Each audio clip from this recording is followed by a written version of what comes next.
Hello guys, welcome back to dubbing carnival. അപ്പം നമ്മളിന്നൊരു പുതിയ ഡ്രാമയാണ് കേട്ടോ കാണാനായിട്ട് പോകുന്നത്. ഒരുപാട് പേര് എന്നോട് പറഞ്ഞിട്ടുണ്ടായിരുന്നു ഈ ഡ്രാമ ചെയ്യാമോ എന്ന്. 2023 പുറത്തിറങ്ങിയ മമ്മീസ് കൗണ്ടർ അറ്റാക്ക് എന്ന് പറയുന്ന ഒരു ചൈനീസ് മിനി ഡ്രാമയാണിത്. ഇതിൻ്റെ ഒരു കഥാ പശ്ചാത്തലം എന്ന് പറയുന്നത് ഒരു ഹസ്ബൻഡ് ആൻഡ് വൈഫിനിടയിൽ തെറ്റിദ്ധാരണ മൂലം വരുന്ന ഒരു വേർപിരിയലും പിന്നീട് അവരുടെ ഒന്നിക്കലൊക്കെ പറയുന്ന ഒരു കുട്ടി ഡ്രാമയാണിത്. തീർച്ചയായിട്ടും നിങ്ങൾക്ക് എല്ലാവർക്കും ഇഷ്ടപ്പെടുമെന്ന് തന്നെയാണ് എൻ്റെ വിശ്വാസം. എപ്പോഴും പറയാറുള്ളത് പോലെ ഡ്രാമയിലേക്ക് പോകുന്നതിന് മുന്നേ ആരെങ്കിലും ഈ ചാനൽ ആദ്യമായിട്ടാണ് കാണുന്നതെങ്കിൽ ഇതുപോലെയുള്ള വീഡിയോസ് നിങ്ങൾക്ക് കാണാൻ ഇഷ്ടമുണ്ടെങ്കിൽ ചാനൽ സബ്സ്ക്രൈബ് ചെയ്ത് സപ്പോർട്ട് ചെയ്യണം കേട്ടോ. അതുകൂടാതെ വീഡിയോസൊക്കെ കാണുന്നതിന് മുന്നേ തന്നെ ലൈക്ക് ചെയ്തിട്ട് കൂടെ കാണാൻ മറക്കരുത്. അപ്പോൾ നമുക്ക് എന്തായാലും വീഡിയോയിലേക്ക് പോകാം. എപ്പിസോഡിൻ്റെ സ്റ്റാർട്ടിങ്ങിൽ നമ്മുടെ ഹീറോയാണ് കാണിക്കുന്നത്. എന്നോട് ഒത്തിരി പേര് പറഞ്ഞിട്ടുണ്ടായിരുന്നു കേട്ടോ, എപ്പോഴും ഇങ്ങനെ ഹീറോ എന്ന് പറയരുത്, അവർക്കൊരു പേരിട്ട് കൊടുക്കാനായിട്ട്. അപ്പോൾ നമ്മുടെ കഥാനായകൻ്റെ പേര് നമുക്ക് ജിയാൻ എന്ന് വെക്കാം. അവനാണെങ്കിൽ ജിയാങ് എന്നൊരു വലിയ ഗ്രൂപ്പിൻ്റെ ഉടമസ്ഥനാണ്. അതായത് ഈ ബ്രാൻഡ് ഡ്രസ്സൊക്കെ ഇല്ലേ, അങ്ങനത്തെ ഡ്രസ്സൊക്കെ ചെയ്യുന്നൊരു വലിയ കമ്പനിയുടെ ഉടമസ്ഥനാണ് നമ്മുടെ ജിയാൻ എന്ന് പറയുന്ന നായകൻ. അവരിപ്പോൾ കാറിലിരിക്കുന്ന സമയത്ത് ഒരു വൈറലായിട്ടുള്ളൊരു ന്യൂസ് സ്പ്രെഡായിട്ടുണ്ടായിരുന്നു. അതിവൻ നോക്കുമ്പോൾ ആ ന്യൂസ് എന്ന് പറയുന്നത് ജിയാങ് എന്ന കമ്പനിയുടെ CEO, അതായത് നമ്മുടെ ജിയാൻ തന്നെയാണ്. അവൻ്റെ വൈഫ് ഓൾറെഡി പ്രഗ്നൻ്റ് ആയിരിക്കെ ഇവരുടെ ബിസിനസ് ഡീലായിട്ടെന്തോ സംസാരിക്കാൻ വന്ന വിദേശത്തുള്ളൊരു പണക്കാരനുമായിട്ട് ഇല്ലീഗൽ റിലേഷൻ ഉണ്ടെന്ന് പറഞ്ഞിട്ട് പ്രൂഫ് സഹിതം, അതായത് ഇവരിങ്ങനെ ബെഡ് ഷെയർ ചെയ്യുന്ന ഒരു ഫോട്ടോ സഹിതം വെച്ചിട്ടായിരുന്നു ന്യൂസ് വന്നിട്ടുണ്ടായിരുന്നത്. ഇത് ഇവനും കാണുമ്പോൾ അവളെ കൊല്ലാനുള്ള ദേഷ്യം വരുന്നുണ്ടായിരുന്നു. അതേ സമയത്ത് ഇവിടെ നമ്മുടെ കഥാനായിക, അവളുടെ പേര് എക്കോ എന്നാണ്, ഇപ്പം ലേബർ പെയിൻ വന്നിട്ട് അവൾ ഓൾറെഡി പ്രഗ്നൻ്റ് ആണെന്ന് പറഞ്ഞിട്ടുണ്ടായിരുന്നല്ലോ. അങ്ങനെ ലേബർ റൂമിൽ പെയിനൊക്കെ വന്നിട്ട് ഭയങ്കരമായിട്ട് കിടന്ന് വീളിക്കുന്നുണ്ടായിരുന്നു കേട്ടോ. ഇവിടെ ലേബർ റൂമിൻ്റെ പുറത്ത് ഇവളെ നോക്കി നിൽക്കുന്നത് നമ്മുടെ ഹീറോയുടെ, അതായത് ജിയാൻ്റെ അമ്മയായിരുന്നു, അവളുടെ അമ്മായിയമ്മ. അവരുടെ അടുത്തേക്ക് ഡോക്ടർ വന്നിട്ട് പറയുന്നുണ്ട്, കാര്യം ഇച്ചിരി സീരിയസ് ആണ്, അതുകൊണ്ട് തന്നെ നമുക്ക് അമ്മയോ അല്ലെങ്കിൽ കുഞ്ഞിനെയോ രണ്ടിൽ ഒരാളെ മാത്രമേ രക്ഷിക്കാനായിട്ട് പറ്റത്തുള്ളൂ എന്ന് പറയുമ്പോൾ അവർക്കാണെങ്കിൽ ഓൾറെഡി ഈ ന്യൂസ് അറിഞ്ഞത് കാരണം തന്നെ എക്കോയുടെ അടുത്ത് ഭയങ്കര ദേഷ്യം കൊണ്ട് നിൽക്കുകയായിരുന്നു. അതുകൊണ്ട് തന്നെ അവളെപ്പറ്റി നീ സംസാരിച്ച് പോരുത്, എൻ്റെ കുടുംബത്തിന് നാണം കെടുത്തിയവളാണ് അവൾ, അങ്ങനെ ഒരു പെൺകുട്ടിയെ ഇനി എൻ്റെ ഫാമിലിക്ക് വേണ്ടാന്നും എനിക്ക് എൻ്റെ പേരക്കുട്ടിയെ മാത്രം മതി എന്നും പറയുന്നുണ്ടായിരുന്നു. ഉടനെ ഡോക്ടർ, സാധാരണ അമ്മയെ വേണമെന്നാണല്ലോ എല്ലാവരും പറയുന്നത്, നിങ്ങൾ എന്തിനാ അങ്ങനെ പറയാൻ ചോദിക്കുമ്പോൾ എൻ്റെ കാര്യം നിങ്ങൾ അറിഞ്ഞിട്ടിപ്പോൾ നിങ്ങൾക്ക് എന്താ, ഞാൻ പറയുന്നത് മാത്രം ചെയ്താൽ മതി എന്ന് പറഞ്ഞ് ഡോക്ടറിന് ഒരുപാട് വഴക്ക് പറയുന്നുണ്ടായിരുന്നു. അയാളും പിന്നെ വേറെ എന്ത് ചെയ്യാനാ, അവർ പറയുന്ന പോലെ ചെയ്യുന്നുണ്ടായിരുന്നു. ഇതേ സമയത്ത് ഇവളൊരു കുഞ്ഞിന് ജന്മം നൽകുന്നുണ്ടായിരുന്നു. അതോടുകൂടി അവളിങ്ങനെ ബോധം പോയി മയങ്ങി പോകുന്നുണ്ടായിരുന്നു. അത് കഴിഞ്ഞ് കാണിക്കുന്നത് നമ്മുടെ എക്കോയുടെ സിസ്റ്ററിനെ ആയിരുന്നു. അവളോടും ഈ ന്യൂസൊക്കെ അറിഞ്ഞിട്ട് മീഡിയക്കാരെല്ലാവരും ചേച്ചി ഇങ്ങനെ ചെയ്തല്ലോ, എന്താണ് നിങ്ങൾക്ക് പറയാനുള്ളതെന്ന് ചോദിക്കുമ്പോൾ ഞാൻ ചേച്ചിയോട് പലതവണ പറഞ്ഞിട്ടുള്ളതാണ്, അയാളുമായിട്ടുള്ള റിലേഷൻ വേണ്ട, എല്ലാവരും പറഞ്ഞത് വലിയ പ്രശ്നമാകും, മെയിൻലി അവളുടെ ഹസ്ബൻഡ് അറിഞ്ഞ. പക്ഷെ ഞാൻ പറഞ്ഞൊന്നും കേൾക്കാഞ്ഞിട്ടാണ് അവൾ ഇങ്ങനത്തെ ഒരു കാര്യം ചെയ്തതെന്നും, മാത്രമല്ല അവൾ എൻ്റെ സ്വന്തം സിസ്റ്ററൊന്നുമല്ല, എൻ്റെ അച്ഛന് അവിഹിത ബന്ധത്തിലുണ്ടായ ഒരു സിസ്റ്റർ എന്നൊക്കെ പറഞ്ഞിട്ട് എക്കോയെക്കുറിച്ച് അനാവശ്യമായിട്ടുള്ള കുറേ ന്യൂസ് കൊടുക്കുന്നുണ്ടായിരുന്നു. അത് കഴിഞ്ഞിട്ട് ഇവിടെ നമ്മുടെ എക്കോയ്ക്ക് ബോധം വരുന്നുണ്ടായിരുന്നു.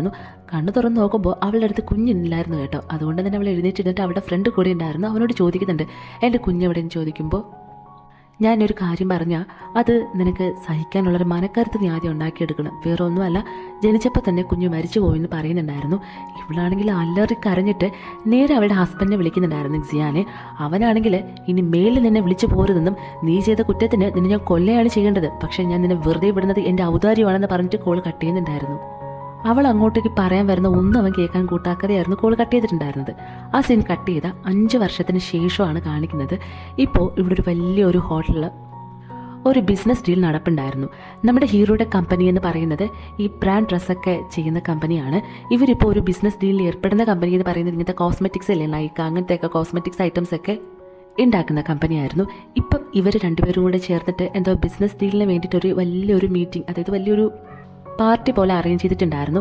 അതിൽ നമ്മുടെ ജിയാൻ വന്ന് പറയുന്നുണ്ട്, ഞങ്ങളിതുപോലെ ഈ ഒരു ഗ്രൂപ്പുമായിട്ട് ചേർന്നിട്ട് ബിസിനസ് ഡീലിന് ചേരുവാണെന്നൊക്കെ പറയുമ്പോൾ അവരുടെ സൈഡിൽ നിന്നും, അതായത് ഈ ഒരു കോസ്മെറ്റിക്സിൻ്റെ സൈഡിൽ നിന്നും ഒരു പെങ്കൊച്ചു വന്നിട്ട് അവരുടെ കാര്യമെല്ലാം ഇങ്ങനെ പറയുന്നുണ്ടായിരുന്നു. ഈ കോസ്മെറ്റിക്സ് ഐറ്റംസ് ഒക്കെ വിറ്റ് പോകുന്ന അതിൽ എന്തായാലും ഒരു ബ്രാൻഡ് അംബാസിഡർ കാണുമല്ലോ. അങ്ങനെ ആ ബ്രാൻഡ് അംബാസിഡറിനെയാണ് ഞങ്ങളടുത്ത് പരിചയപ്പെടുത്തുന്നതെന്ന് പറയുമ്പോൾ തന്നെ ഇവിടെ ഈ അമ്മായിയമ്മയില്ലേ, അതായത് നമ്മുടെ ജിയാൻ്റെ അമ്മ, അവൾ അവിടെ ഇരുന്നിട്ട് തൊട്ടടുത്ത് നമ്മുടെ എക്കോയുടെ സിസ്റ്റർ ഇരിപ്പുണ്ടായിരുന്നു. ഇങ്ങനെ പറഞ്ഞാൽ നിങ്ങൾക്ക് മനസ്സിലാവുമെന്ന് എനിക്കറിയത്തില്ല, അതായത് നമ്മുടെ ഹീറോയിൻ്റെ സിസ്റ്റർ അടുത്തിരിപ്പുണ്ടായിരുന്നു. ഇങ്ങനെ ബ്രാൻഡ് അംബാസിഡറുടെ പേര് വിളിച്ച് പറയാനായിട്ട് നിൽക്കുമ്പോൾ തന്നെ ഇവരാണെങ്കിൽ ഈ പെൺകുട്ടിയുടെ അടുത്തിരുന്നിട്ട് നിന്നെ തന്നെയാണ് വിളിക്കുന്നത്, നീ തന്നെ, വേറെ ആരാ ഇരിക്കുന്നതെന്ന് പറഞ്ഞിട്ട് അവൾക്ക് കുറച്ചിങ്ങനെ ആത്മവിശ്വാസമൊക്കെ കൊടുത്തിരിപ്പുണ്ടായിരുന്നു. ഇവരിങ്ങനെ പേരിങ്ങനെ വിളിക്കാനായിട്ട് തയ്യാറെടുക്കുമ്പോൾ തന്നെ അവളെയാണെന്ന് വിളിക്കുന്നതെന്ന് പറഞ്ഞിട്ട് ഇങ്ങനെ എണീക്കാനായിട്ട് നിൽക്കുമ്പോൾ എക്കോ എന്ന് പറഞ്ഞിട്ട് അവർ പറയുന്നുണ്ടായിരുന്നു. അത് എല്ലാവർക്കും ഒരു ഷോക്കിംഗ് ആയിരുന്നു, ഇടിവെട്ടും പോലെയുള്ളൊരു ഷോക്കിംഗ് ആയിരുന്നു കേട്ടോ.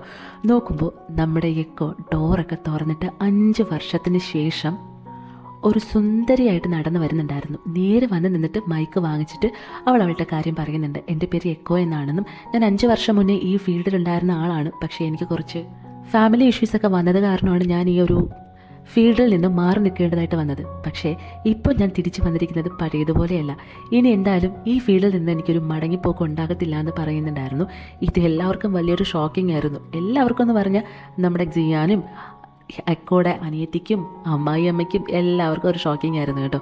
അത് കഴിഞ്ഞിട്ട് ഈ പാർട്ടിയെല്ലാം കഴിഞ്ഞതിന് ശേഷം എക്കോ അവളുടെ ഫ്രണ്ടുമായിട്ട് നടന്നു വരുന്ന സമയത്ത് ആ ഫ്രണ്ട് ഇവളോട് പറയുന്നുണ്ട്, എന്തായാലും ഫസ്റ്റ് സ്റ്റെപ്പ് കഴിഞ്ഞു, ഇനി അടുത്തെന്താ പ്ലാൻ എന്ന് ചോദിക്കുമ്പോൾ എങ്ങനെയെങ്കിലും എനിക്ക് അവൻ്റെ കമ്പനിയിൽ കൂടെ ഒന്ന് കയറി പറ്റണമെന്ന് പറയുന്നുണ്ടായിരുന്നു. അതേ നമ്മുടെ ജിയാൻ്റെ കമ്പനിയിൽ അവരിങ്ങനെ സംസാരിച്ച് ഇറങ്ങി വരുന്ന സമയത്ത് പെട്ടെന്ന് എക്കോയുടെ സിസ്റ്റർ അവളുടെ അടുത്തേക്ക് വന്നിട്ട് ഒരടി ഇട്ട് കൊടുക്കുന്നുണ്ടായിരുന്നു കേട്ടോ. എക്കോ തിരിഞ്ഞും മുരിഞ്ഞും ഒന്നും നോക്കുന്നുണ്ടായിരുന്നില്ല. ആ ഓൺ ദ സ്പോട്ട് തന്നെ അവർക്ക് കിട്ടിയതിനെക്കാട്ടിലും കുറച്ച് നല്ല ശക്തിയോടെ തന്നെ അവളെ സിസ്റ്ററിനെ അവൾ ആഞ്ഞടിക്കുന്നുണ്ടായിരുന്നു. അവളതൊട്ടും പ്രതീക്ഷിച്ചിരുന്നില്ല ഇവളിനെ തിരിച്ചടിക്കുമെന്നുള്ളത്. ഉടനെ ഇവളുടെ സിസ്റ്റർ പറയുന്നുണ്ട്, നിനക്ക് നാണമില്ലടി, സുഖമില്ലാത്തൊരു അച്ഛനെ ഉപേക്ഷിച്ചിട്ട് പോയതും പോരാഞ്ഞിട്ട് ഒരു വലിയൊരു നാണക്കേട് വരുത്തി വെച്ചു.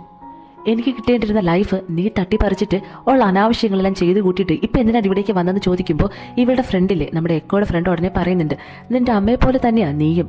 മറ്റുള്ളവരുടെ ഹസ്ബൻഡിനെ തട്ടിയെടുക്കലാണ് നിങ്ങളുടെ കുടുംബ തൊഴിലെന്ന് പറയുമ്പോഴത്തേക്കും ഇവൾക്ക് ദേഷ്യം വന്നിട്ട് പിന്നെയും നമ്മുടെ എക്കോയെ അടിക്കാനായിട്ട് നിൽക്കുമ്പോൾ ഈ ചെക്കൻ കൈ കയറി പിടിച്ചിട്ട് അങ്ങോട്ട് പിടിച്ച് തള്ളുന്നുണ്ടായിരുന്നു കേട്ടോ. എന്നിട്ട് പൊടിയെന്ന് പറഞ്ഞിട്ട് എക്കോ നടന്നു പോകുന്ന സമയത്ത് ഇവളുടെ ഹസ്ബൻഡ് ജിയാൻ അവിടെ വന്ന് നിൽപ്പുണ്ടായിരുന്നു.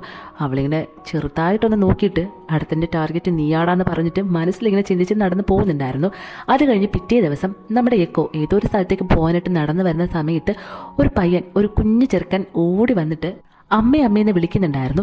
ഇതേ സമയത്ത് എക്കോ ചുറ്റും ഒന്ന് നോക്കുന്നുണ്ടായിരുന്നു, ഇവൻ്റെ പാരൻസ് എങ്ങാനും അടുത്തെങ്ങാനും നിൽപ്പുണ്ടോയെന്ന് നോക്കുമ്പോൾ അവിടെ എങ്ങും ആരും ഉണ്ടായിരുന്നില്ല. അപ്പോൾ തന്നെ നമ്മുടെ ഹീറോ ആണെങ്കിൽ, അതായത് ജിയാൻ ആണെങ്കിൽ അവൻ്റെ അസിസ്റ്റൻറ്റിനെ ഒരുപാട് വഴക്ക് പറഞ്ഞിട്ട് നടന്നു വരുന്നുണ്ടായിരുന്നു അവൻ്റെ വീട്ടിൽ നിന്ന്. ഇതുപോലെ 5 വയസ്സുള്ള ഒരു കുഞ്ഞിനെ നിനക്കൊന്ന് നോക്കാൻ പറ്റത്തില്ലെങ്കിൽ പിന്നെ നീക്ക് എന്തിനും ഇവിടെ ജോലി ചെയ്യുന്നത് പറഞ്ഞിട്ട് അസിസ്റ്റൻറ്റിനെ ഒരുപാട് വഴക്ക് പറയുന്നുണ്ടായിരുന്നു. ആ സമയത്ത് അവനൊരു കാര്യം ഓർമ്മയുണ്ട്, തൻ്റെ മകൻ്റെ കയ്യിൽ ഒരു സ്മാർട്ട് വാച്ച് ഉണ്ടായിരുന്നു. അങ്ങനെ ലൊക്കേഷൻ ട്രേസ് ചെയ്തിട്ട് നേരെ അവൻ അങ്ങോട്ട് പോകുന്നുണ്ടായിരുന്നു. ഇവിടെ ഇവളാണെങ്കിൽ ഇവനെ ഈ കുഞ്ഞിനെ പിടിച്ചെടുത്തിട്ട് നിൻ്റെ അമ്മയുടെ അച്ഛൻ്റെ പേരെന്താ ചോദിക്കുമ്പോൾ എൻ്റെ അമ്മ നിങ്ങൾ തന്നെയെന്ന് പറയുന്നുണ്ടായിരുന്നു.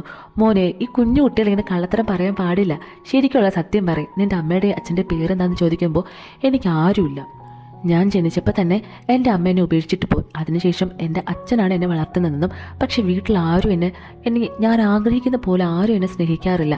എൻ്റെ ഡാഡി ആണെങ്കിൽ എപ്പോഴും ബിസിനസ് എന്ന് പറഞ്ഞ് നടക്കുന്നത് കാരണം തന്നെ എന്നെ ശ്രദ്ധിക്കാനുള്ള സമയം കിട്ടാറില്ല എന്ന് പറഞ്ഞിട്ട് വിഷമം പറയുമ്പോഴത്തേക്കും ഇവളാണെങ്കിൽ മോനെ എനിക്ക് നിന്നെ ഒരുപാട് ഇഷ്ടപ്പെട്ടു എന്ന് പറയുന്ന സമയത്തായിരുന്നു അവിടേക്ക് ജിയാൻ ഓടി വന്നിട്ട് ഇവിടെ വാടാന്ന് പറഞ്ഞിട്ട് ആ കുഞ്ഞിനെ വിളിക്കുന്നുണ്ടായിരുന്നു. ഹേയ് നിങ്ങൾ ആരാ നിങ്ങൾ എന്തിനാ ഈ കുട്ടിയെ വിളിക്കുന്നത് ചോദിക്കുമ്പോൾ നീ മര്യാദയ്ക്ക് കൈ മാറ്റിയില്ല എന്നുണ്ടെങ്കിൽ എൻ്റെ കയ്യിൽ നിന്ന് അടി മേടിക്കും, അതുകൊണ്ട് മാറി നിൽക്കടി എന്നൊക്കെ പറഞ്ഞിട്ട് ഇവനെ കൂട്ടിയിട്ട്, അതായത് കുഞ്ഞിനെയും കൂട്ടിയിട്ട് പോകുന്നുണ്ടായിരുന്നു. ആ സമയത്ത് തന്നെ നമ്മുടെ എക്കോയ്ക്ക് തോന്നുന്നുണ്ട്, ഇവനെ ഞാൻ പോയതിന് ശേഷം ഒരു കുട്ടി കൂടെ ജനിച്ചു എന്നുള്ളൊരു ഡൗട്ടിൽ നിൽക്കുന്ന സമയത്ത് തന്നെ ഇവൾ അവനോട് ചോദിക്കുന്നുണ്ട്, ഞാൻ പോയതിന് ശേഷം ഇത്രയും വളർന്നൊരു പയ്യൻ നിനക്ക് എങ്ങനെയുണ്ടാവുമെന്ന് ചോദിക്കുമ്പോൾ അത് വേറെ ആരുടെയല്ല, നമ്മുടെ കുട്ടി തന്നെയെന്ന് പറയുമ്പോൾ അത് ഞാൻ ഒരിക്കലും വിശ്വസിക്കത്തില്ല.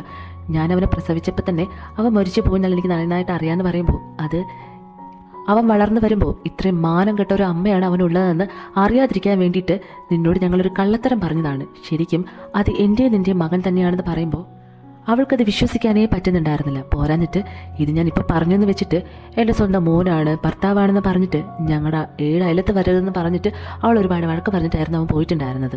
വീട്ടിലേക്ക് വന്നിട്ട് എക്കോ ആണെങ്കിൽ അവളുടെ ഫ്രണ്ടിനോട് പറയുന്നുണ്ട്, വർഷങ്ങൾക്ക് മുന്നേ ഞാനൊരു ഫാഷൻ ഡിസൈനർ ആയിരുന്ന സമയത്തായിരുന്നു ഇവനെ, അതായത് ഞാനെ കണ്ടതും പ്രണയിച്ച് വിവാഹം കഴിച്ചതും ഞാൻ പ്രഗ്നൻ്റ് ആയതും. പക്ഷെ അതിനുശേഷം എൻ്റെ കരിയർ എങ്ങനെയെങ്കിലും തകർക്കാൻ വേണ്ടിയിട്ട് ഞാൻ ഡിസൈൻ ചെയ്ത സാധനങ്ങളെല്ലാം അവരുടെ കമ്പനിയുടെ ഓൺ ഡിസൈൻസാന്ന് പറഞ്ഞിട്ട് അവരിപ്പോൾ ഏത് നിലയിലാണ് എത്തിയിരിക്കുന്നതെന്ന് കണ്ടില്ലെന്ന് ചോദിക്കുമ്പോൾ ഈ ഫ്രണ്ടായിരിക്കുന്ന പയ്യനും പറയുന്നുണ്ട്, അത് തന്നെ പഴയതുപോലെയൊന്നുമല്ല ഇപ്പം അവൻ്റെ കമ്പനി എന്ന് പറയുന്നത്. അതുകൊണ്ടാണ് അത്രയും വലിയൊരു കോസ്മെറ്റിക്സ് കമ്പനിയില്ലേ അവർ ഒരുപായിട്ട് ഇങ്ങനെ ഒരു ബിസിനസ് ഡീലിൽ എത്തിയിട്ടുണ്ടായെന്ന് പറയുമ്പോൾ തന്നെ ഇങ്ങനെ എക്കോ പറയുന്നുണ്ട്, വേറൊരു കാര്യം ഞാൻ അറിഞ്ഞിട്ടുണ്ടായിരുന്നു, കുറച്ചുകൂടെ ലാഭം കിട്ടുന്നതിന് വേണ്ടിയിട്ട് അവൻ പുതിയൊരു ഫാഷൻ ഡിസൈനർ തപ്പി നടപ്പുണ്ട്. ഭാഗ്യം ചെയ്യുവാണെങ്കിൽ എനിക്ക് പിന്നെയും അവൻ്റെ കമ്പനിയിലേക്ക് കയറാൻ പറ്റുമെന്ന് പറഞ്ഞിട്ട് അവൻ എന്തോ ഒരു പ്ലാനൊക്കെ ഇടുന്നുണ്ടായിരുന്നു. അത് കഴിഞ്ഞ് കാണിക്കുന്നത് ഇപ്പോൾ ഇവിടെ ഒരു ബിസിനസ് ഡീൽ സംസാരിക്കാനായിട്ട്, അതായത് ഒരു ഫേമസ് ആയിട്ടുള്ളൊരു ഫാഷൻ ഡിസൈനറുമായിട്ട് ബിസിനസ് ഡീൽ സംസാരിക്കാൻ വേണ്ടിയിട്ട് നമ്മുടെ ഹീറോ കാത്തിരുന്ന് ഒരുപാട് ദിവസത്തെ കാത്തിരിപ്പിന് ശേഷം അപ്പോയിൻമെൻ്റ് ഒക്കെ കിട്ടിയിട്ടായിരുന്നു ഈ ഫാഷൻ ഡിസൈനറിനെ മീറ്റ് ചെയ്യാനായിട്ട് വന്നിട്ടുണ്ടായിരുന്നത്.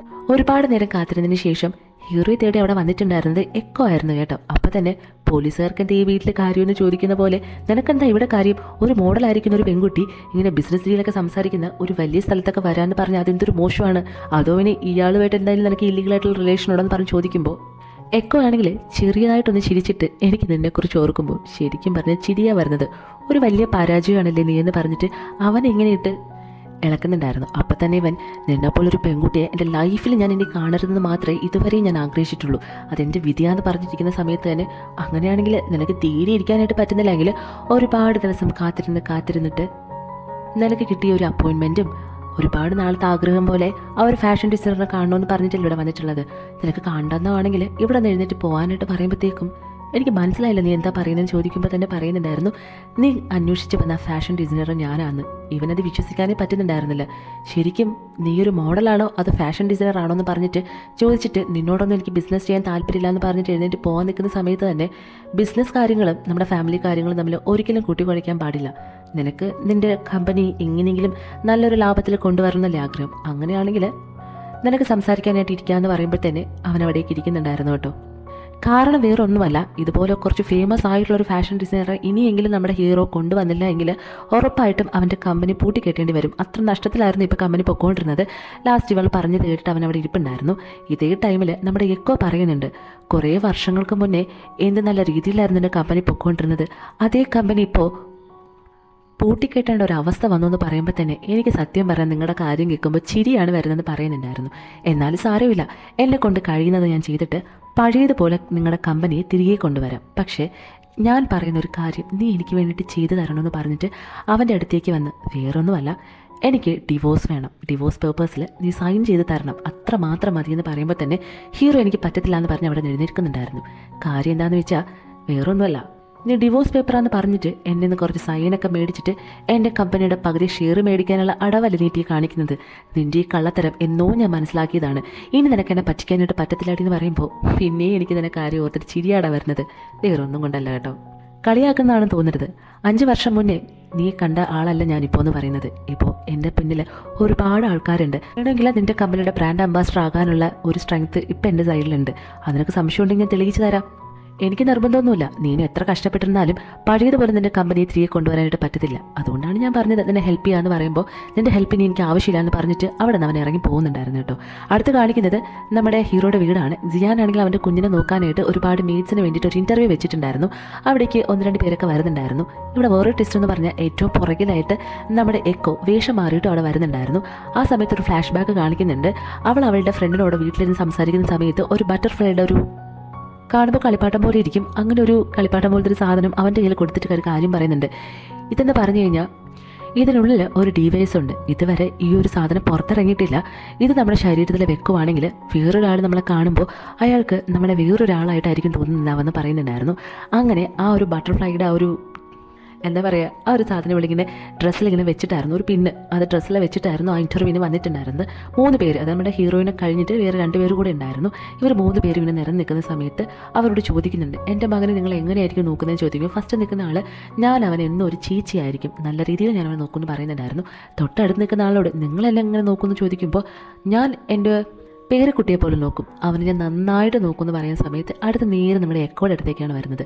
നീ എങ്ങനെ നോക്കുമെന്ന് പറയുമ്പോൾ ഞാൻ അവൻ്റെ സ്വന്തം മോനെ പോലെ നോക്കും, അവൻ്റെ അമ്മ എങ്ങനെയാണോ അവനെ നോക്കുന്നത് അതുപോലെ നോക്കുമെന്ന് പറയുമ്പോൾ ഈ ജിയാന് നല്ല ദേഷ്യം വരുന്നുണ്ടായിരുന്നു. എന്തായാലും അവൻ്റെ അമ്മ അവനെ നോക്കുന്ന പോലെ നിങ്ങൾ ആരും അവനെ നോക്കണ്ടെന്ന് പറഞ്ഞിട്ട് ഇപ്പോൾ തന്നെ റിജക്റ്റ് ചെയ്തിരിക്കുന്നു. പോകാനായിട്ട് പറയുന്ന സമയത്ത് തന്നെ പെട്ടെന്ന് ഈ കുഞ്ഞു ചെക്കനാണെങ്കിൽ ഓടി വന്നിട്ട് അമ്മേന്ന് പറഞ്ഞിട്ട് നമ്മുടെ ഹീറോയിൻ വന്ന് കെട്ടിപ്പിടിക്കുന്നുണ്ടായിരുന്നു കേട്ടോ.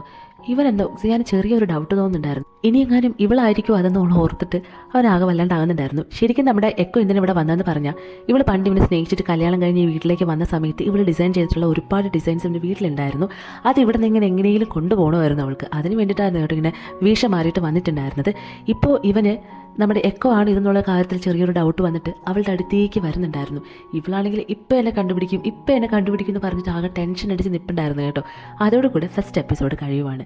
അടുത്ത എപ്പിസോഡ് ഞാൻ വേഗം തന്നെ അപ്ലോഡ് ചെയ്യുന്നതായിരിക്കും. ഇതൊരു 16 എപ്പിസോഡ് ഉണ്ട്, പക്ഷെ നമുക്ക് ഡെയിലി 2 എപ്പിസോഡ്സ് വെച്ച് നമുക്ക് തീർക്കാം കേട്ടോ. എങ്ങനെയെങ്കിലും പെട്ടെന്ന് ഞാൻ ഇടാനായിട്ട് നോക്കാം. അപ്പോൾ നിങ്ങൾക്ക് ഈ എപ്പിസോഡ് ഇഷ്ടമായെങ്കിൽ ലൈക്ക് ചെയ്യുക, ഷെയർ ചെയ്യുക, ചാനൽ സബ്സ്ക്രൈബ് ചെയ്ത് സപ്പോർട്ട് ചെയ്യുക. വേറൊരു കാര്യം കൂടെ പറയട്ടെ, ഇത് കണ്ടിന്യൂ ചെയ്യണോ വേണ്ടയോ എന്നുള്ളത് കൂടെ നിങ്ങൾ കമൻറ്റ് ബോക്സിൽ പറയണം. ഞാൻ പറഞ്ഞിട്ടുണ്ടല്ലോ, പഴയതുപോലെയല്ല, വ്യൂസ് വളരെ കുറവാണ്. അതുകൊണ്ട് കുറച്ച് സെലക്റ്റീവ് ആയിട്ടുള്ള ഡ്രാമാസ് ചെയ്താൽ മാത്രമേ ചാനൽ പിന്നെയും കുറച്ചുകൂടെ മുന്നോട്ട് കൊണ്ടുവരാനായിട്ട് പറ്റൂ. അതുകൊണ്ടാണ് ഞാൻ പറയുന്നത്, കണ്ടിന്യൂ ചെയ്യണമെന്ന് നിങ്ങൾക്ക് ആഗ്രഹം ഉണ്ടെങ്കിൽ കമൻറ്റ് ബോക്സിൽ ഉറപ്പായിട്ടും പറയണം. അതുപോലെ വീഡിയോസ് കാണുമ്പോൾ നിങ്ങൾ ലൈക്ക് ചെയ്യാനും കൂടെ മറക്കണ്ട കേട്ടോ. അപ്പം നമുക്ക് അടുത്ത എപ്പിസോഡായിട്ട് കാണാം. ടാറ്റാ.